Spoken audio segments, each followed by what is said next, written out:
Hello artists! In honor of Read Across America and Dr. Seuss's birthday this week, our lesson is going to be based on an illustration from his story, Gertrude McFuzz. Gertrude McFuzz tells the story of a ladybird, Gertrude, who's jealous of another bird that can grow a tail full of colorful feathers because Gertrude can't. She searches far and wide for a cure to help her grow her feathers, and it may end up doing more hurt than good.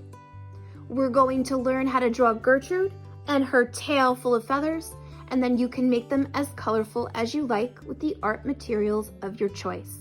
I'll even show you how you can blend some colors so that you can make it even more colorful than expected. For this lesson, you need a white piece of paper, any size will do, a pencil for drawing, an eraser in case you make a mistake. A black marker would be great for outlining. Remember, it does not have to be a permanent marker to outline. And when it comes to coloring, you can use any art material you want. Markers and crayons will work just fine, but you could even get real creative and grab some pastels and paint or colored pencils too. So let's get all our materials ready and make our own Gertrude McFuzz. Before we begin to draw, let's take our white paper in front of us and turn it horizontal across. That way we have plenty of room to make the colorful feathers behind Gertrude. Now, because the feathers are going to be the main part of our picture, or the focal point, which is what our eyes want to see the most in our work, Gertrude's actually going to be in the corner of our picture. So we're going to find the bottom corner. I like to draw her on the bottom right, and we're going to put Gertrude about this size down here and use the rest of the space for her feathered tail. So we're going to start by drawing Gertrude's head first. Now, I don't want to draw her too big. Pay attention to the size. Remember, you should be drawing with a pencil. I'm just using a marker so everyone can see. I'm going to pick my spot and make her eye first. So a circle with a little dot on the inside. And she does have some long eyelashes, so you can add those too. The top of her head is going to be a simple curved line. Remember, not too big because she's small and her tail is large. And I'm going to take that line and come down and out one more time. I'm now going to go to the other side of the eye and I'm going to make her beak before I close out her head. So I'm going to simply go out once and in for the top of her beak, out and in for the bottom of her beak. We're going to go right where we left off and we're going to start her body. So I'm going to curve out first, make a bump once and twice. Take this bump that I just ended with, and I'm going to now come down and around to where I started to close off her body. She's looking sideways, so we only have to worry about seeing one eye in profile view, and it may look a little bit weird, the shape, but it goes along with the illustrations in our story, and it is a bird from the side, so it will look a little bit different than what we're used to. We're going to see one wing in the center of her body, so make a little zigzag, in and out for the wing, and she has some feathers on the top of her head that are just little lines. They could be all different sizes, and her feet are very easy below. Start with 2 straight lines and a zigzag for the toes.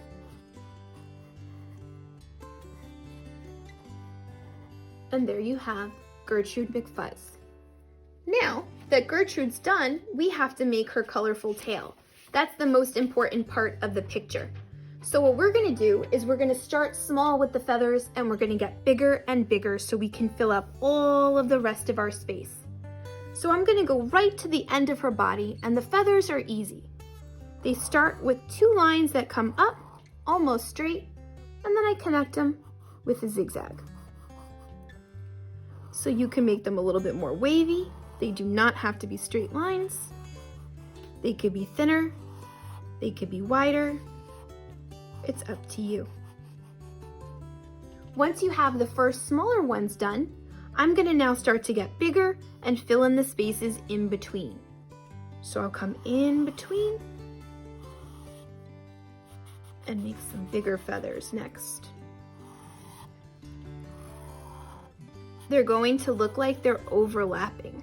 So some are going to be in front of the others. And remember, if you hit something, you just stop and pick up where you leave off.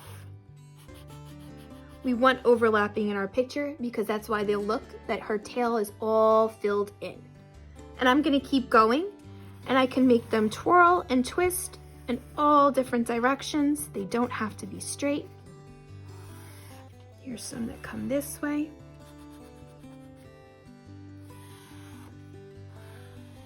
Filling up the spaces in between. I can make some shorter and some longer. If you get the hang of it, you could always draw them with a black marker so that you don't have to worry about outlining later. In fact, you can even stop and outline Gertrude with your black marker and then draw the feathers with the black marker if you think you know what you're doing without a pencil first. If not, you can just wait to outline later. And I'm gonna simply keep going until I fill in my tail as far and wide as I want it to be and fills in the rest of the space on my paper. Here is my Gertrude McFuzz all drawn with her wavy feathered tail all filled in so that the rest of my page is her tail and she is small in the corner of my paper. Now that you have it drawn, if you haven't outlined yet, I would definitely take some time and outline with a black marker. Remember, it does not have to be permanent. You can simply use a regular black marker to outline. That's perfectly fine. If you already have outlined and you are ready to color, you can choose whatever materials you want. I'm also going to show you how you can blend some colors, whether it's crayons or markers. Now remember, when you blend colors, that's when you use more than one color. You can see on my example. And when you're going to blend colors, you need to pick colors that are similar. Colors that are close to each other on the color wheel blend very easy. Warm colors go great together, cool colors go great together, or different versions of the same color, different hues. So if I had light green, medium green, and dark green, they would go really well. Same thing if you pick things like blue or different reds or pinks or purples, that also works. So you might want to plan out your colors before you begin. Now, if I wanted to blend markers, it goes a little like this. I'm gonna do purples. I'll do a couple of different kinds of purples. And what I would do is I would simply color a little bit towards the bottom first, back and forth, the darker color. Then I would go to my medium color, can go over the first one a little bit so it blends. And then the lightest color goes on top.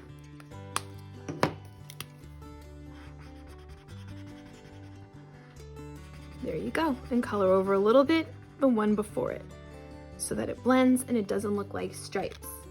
If I were going to use crayons, it would be the same kind of thing. So let's say I do orange.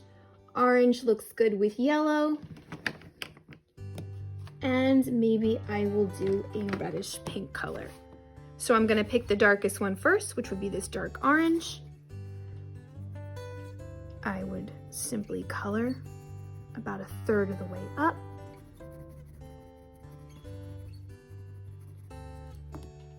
Go to the medium color, which is this reddish pink. Remember, I'm coloring over the one before it a little bit. And then it ends with the lightest color towards the end of the feather and color a little bit over the one before it.